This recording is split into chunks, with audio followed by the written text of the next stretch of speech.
Good morning and welcome to the National Newspaper Publishers Association's Let It Be Known. The FBI has released its annual hate crimes report, but critics have noted how incomplete it is. We will tell you why. Also, what's the latest with Sheila Jackson Lee's reparation bill? Where does it stand? And why has it suddenly stalled? Why isn't anyone talking to us about it?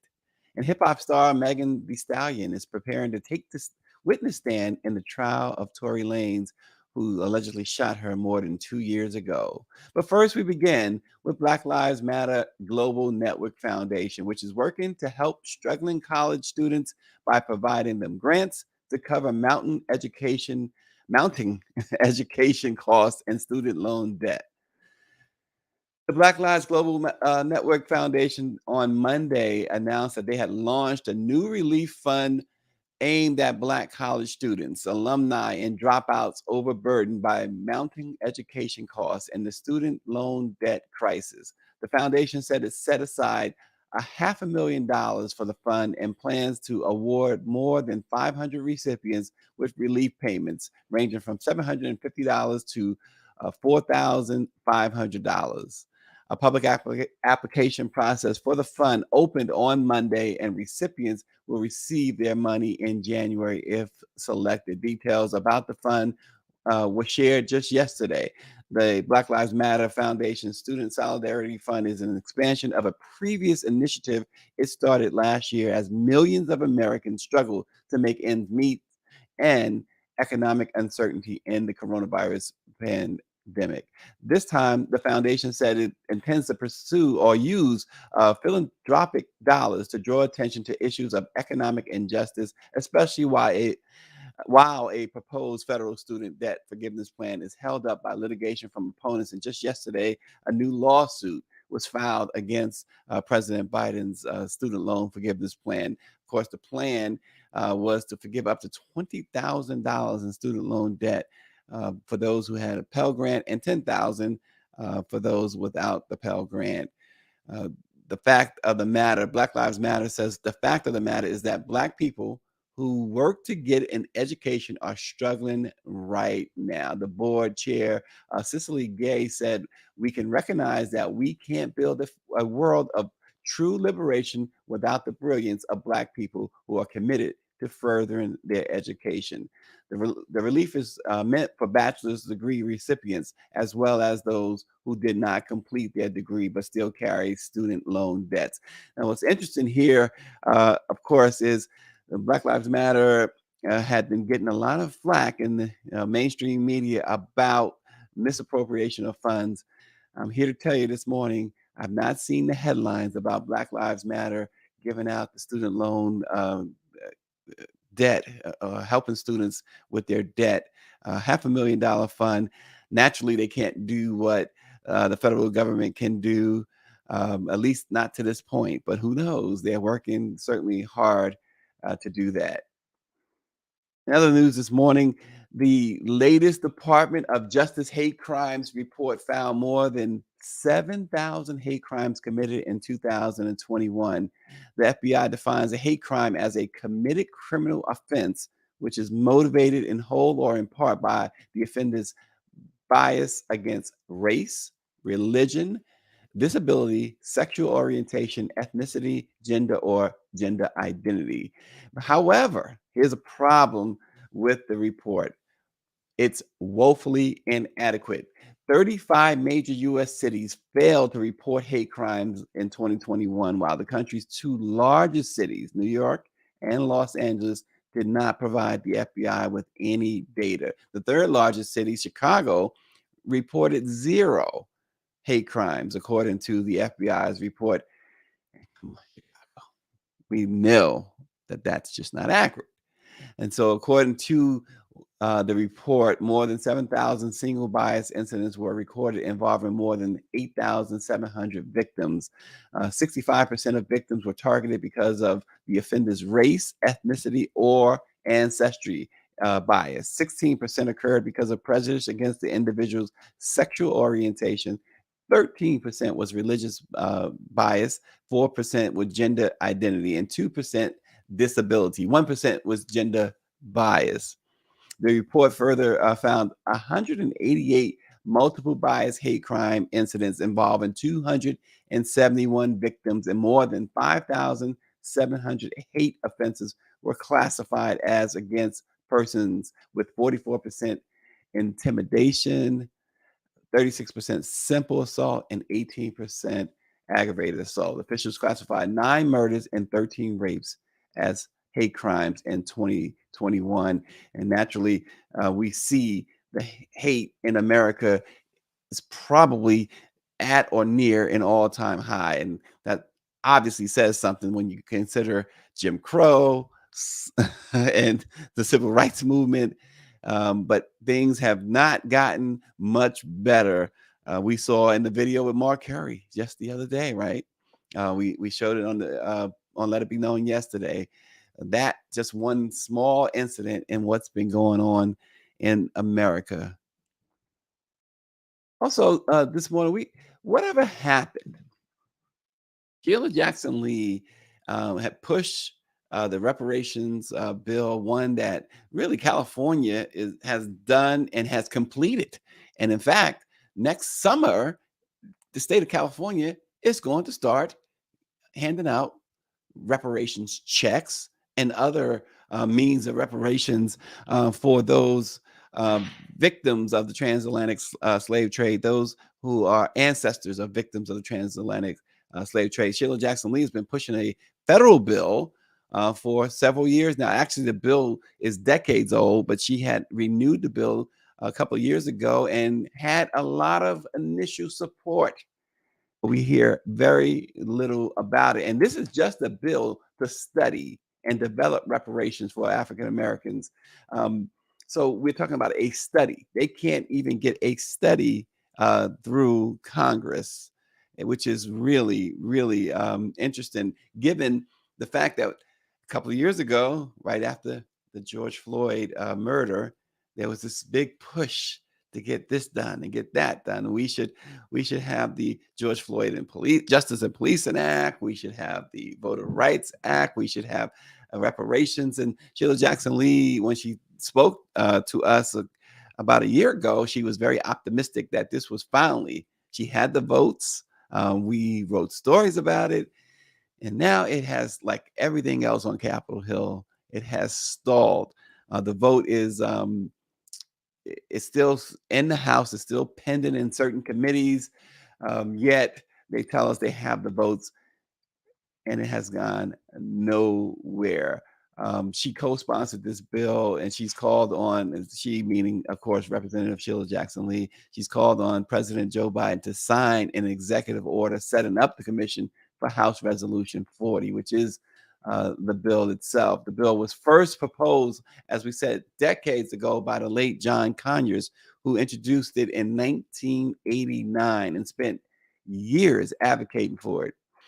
In a 2-day conference last week in Illinois, congressional leaders, experts, and organizations met to discuss how to advance H.R. 40. Last year, the city north of Chicago became the first in the nation to begin implementing reparations for its Black residents. H.R. 40 is 38 years on the books, Sheila Jackson Lee said. She says she's waiting for someone to say yes. She says, we ask with no apologies for an executive order to be in place. So that asking for this executive order means that uh, pretty much on its face that it's not going anywhere in Congress. So she's asking the president to step in when, again, Evanston, Illinois was able to do it locally, and the state of California Reparations Committee was able to advance their study to the point where they started identifying where reparations should be paid. what type of reparations, be it monetary, educational, or otherwise. And so we're going to continue to see where this goes or not go, right? It doesn't seem to be going anywhere at the moment. Also, just want to double back to the Brittany Griner situation. We know Brittany is home.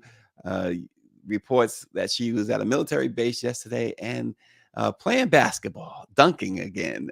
I think she's the only, I might be wrong on this, but I think she's the only WNBA player of late to dunk.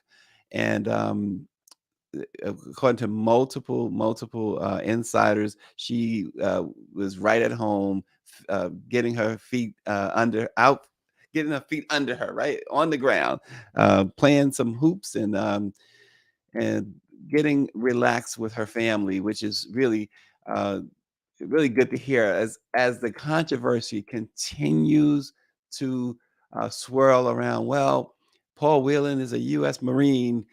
He has not been brought home. Again, the Biden administration made it a point that they were able to get Terry Reid home, and Paul Whelan has been in custody. Remember, since the Trump administration. So this attack on the administration for just bringing Brittany home is really misguided. It's misinformation as well. Brittany Griner, as Karine Jean-Pierre, the White House press secretary, made it clear. The president made it clear that it was either Brittany or no one at all, and it wasn't America's call on that. This was what Russia eventually put on the table, ultimately put on the table. We will send you home, Brittany Griner, if you send home Paul Whelan, but we're not sending anyone else. So what do you do? And for all those who say it's too much, it's not fair, I say this, and that includes the MAGA crowd, the Marjorie Taylor Greens of the world who are against who have come out against this trade. If that was your child, you probably would trade even Trump for for Kreiner or anyone else if that was your child over there. And so the hypocrisy in American politics continues um, with the notion that they should not have made Biden should not have made this trade. Pure hypocrisy, and it is it's dumb because if it was your child, you would have done the same. I don't care who you are. Merchant of Death, you can say the Merchant of Death. He his goal is to kill Americans. Well, you know what? He's not the only one. So you deal with it accordingly. America is not. She's not innocent either, right? It's not that innocent either. She's got folks in places where they ought not be, and so Brittany Griner was over there. Listen. Prior to all of this, I was not a big fan of the Phoenix Mercury, and but it's the humanity, the humane thing about this. Having her over there, having Paul Whelan over there is inhumane, and I am now based on everything that we hear from not just the White House, but from both sides. They are doing everything they can to bring them home. And as we said yesterday, there are many folks locked up abroad who should not be locked up. And this has been going on for several administrations. So we're not here to cap for the Biden administration in any way, but at the same time, we certainly have to applaud their tireless effort to bring home Terry Reid and now Brittany Griner.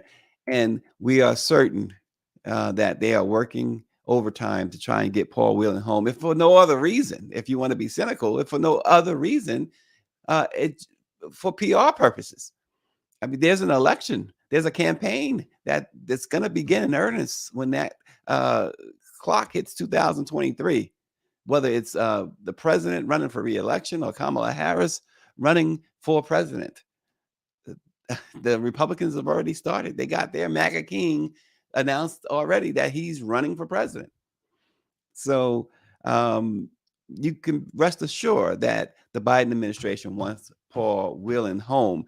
I still found it amazing, David Youngblood, that she crossed paths directly with Victor Boot. They told me to call him Boot.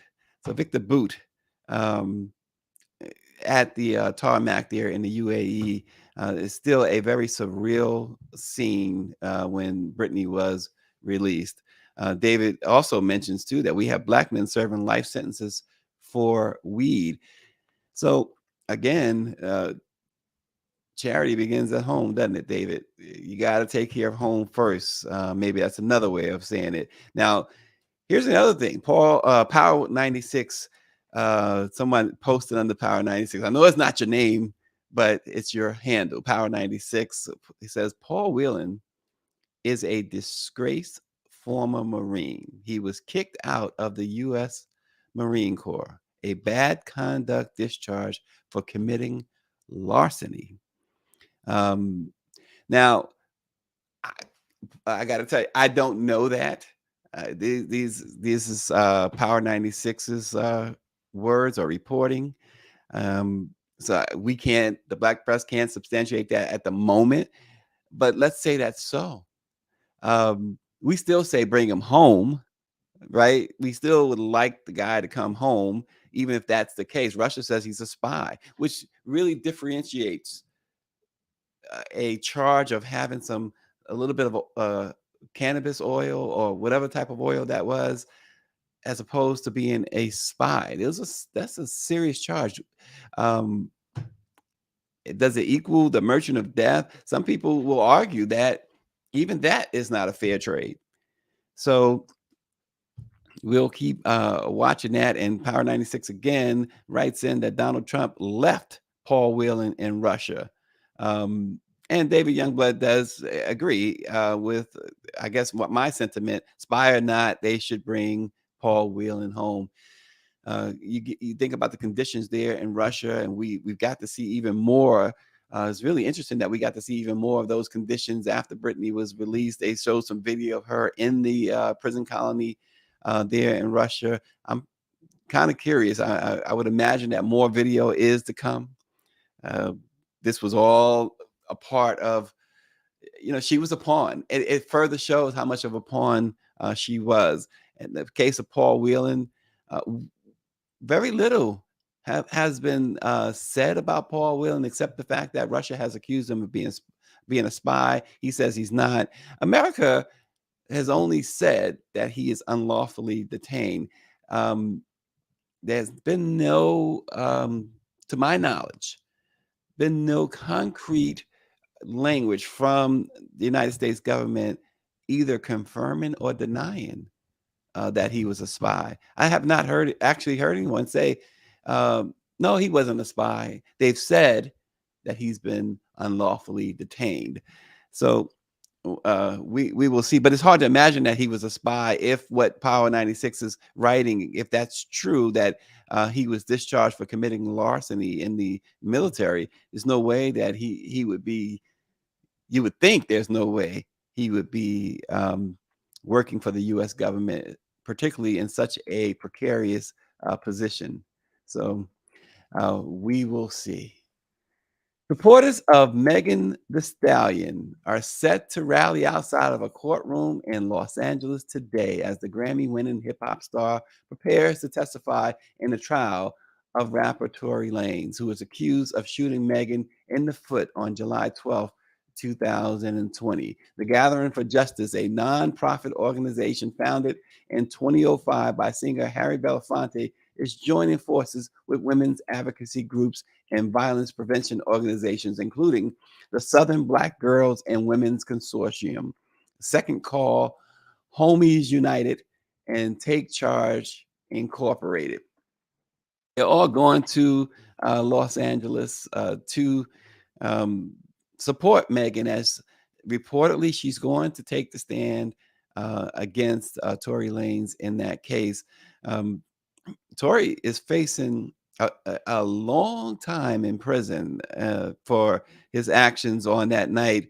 If convicted, he can face at least 20 years behind bars. And He's been hit with some other assault charges in the meantime. So he's looking at some serious prison time, and this has been a back and forth battle in which the judge had to silence Tory Lanez several times for comments he made on social media, and comments that continue to come out of his camp. It seemingly continues to come out of his camp. It seems that, according to the court, is a campaign to silence Meg the Stallion, which it seems hard to do. Meg seems to be very steadfast and a very strong uh, woman who is fighting to really clear. It's unfortunate to say this, but in a lot of ways, it seems like she's fighting to clear her name because um, she's been attacked for even uh, cooperating in her own shooting, which is really sad when you think about it. I mean, she was the victim. If she indeed, if this guy is guilty, she's the victim, and to be basically persecuted for um, being the victim is really sad. She has every right to justice, just like everyone else, because she's a hip hop star, a celebrity. Does not take away the fact that she was shot. It could have been a lot worse. Imagine um, the bullet goes a little higher. She's doing well. We've seen her in videos and award shows, and she's doing well. So we're going to continue to watch the Megan Thee Stallion situation unfold out in Los Angeles, but she's going to have a whole lot of support as we have just noted. According to prosecutors, by the way, uh, Tory Lanez personally, quote, this is a quote, personally inflicted great bodily injury upon Megan Thee Stallion. After the two, they got into an argument while riding in an SUV in the Hollywood Hills, and it resulted in her foot getting some serious medical treatment. She said she didn't think she'd be able to walk again. So I'm looking at Power 96 is supposed to get. He won't leave Paul Whelan alone on this one. So, um, but as our great producer, we talk about Megan Thee Stallion and Tory Lanez. Greer has mentioned too. She says it's so sad to see a black man and woman go through this. This is, and she says, Chris Brown all over again. It is sad. The violence in hip hop and surrounding hip hop, and let's not just blame the artist, but um, the violence surrounding hip hop that seems to be perpetuated really by the people behind it, really um, being pushed and perpetuated because it sells. It's conversation. It's something that won't go away. It's TMZ ready all the time, and it's making a lot of money for someone other than these artists. And it is sad, and something needs to stop. We know that some of the old school hip hop, as they say, hip hop heads like KRS-One and uh, Curtis Blow. I was going to say Walker. That's his name. Um, they are leading the charge, trying to uh, bring some peace and unity to the genre years and years, decades after Self Destruction dropped in the 1980s, where again they were looking for unity in Queen Latifah's UNITY. You remember that? Unity in the hip hop community. But these shootings, the deaths, um, the murders, they have to at some point they have to stop. So you do need, sometimes you do need the elder statesmen to step up, and this is what folks like KRS-One and Curtis Blow and Chuck D and others are trying to accomplish behind the scenes, and we should be able to bring you more insight on what they're doing in the not too distant future. But lots going on there. Greer, our producer, had a chance to attend one of the sessions that they had, in which they talked about the violence and what must be done to stop the violence. Again, I'm going to quote Power 96, or highlight Power 96's comment. The violence is self-destruction, he says, and the CEOs of record labels are getting paid. He says TMZ is garbage news. The thing with TMZ is that uh, they continue to be Johnny on the spot. Somehow they're getting heads up. Well, I say somehow. We know how, right? Harvey Levin has an endless bank account there. He's like Elon Musk, right? So he's paying the right people to be in the right places and to give him the right information, or at least the information anyway. We don't know how right it is sometimes. But we'll continue to watch the trial of Tory Lanez in the shooting of Megan Thee Stallion.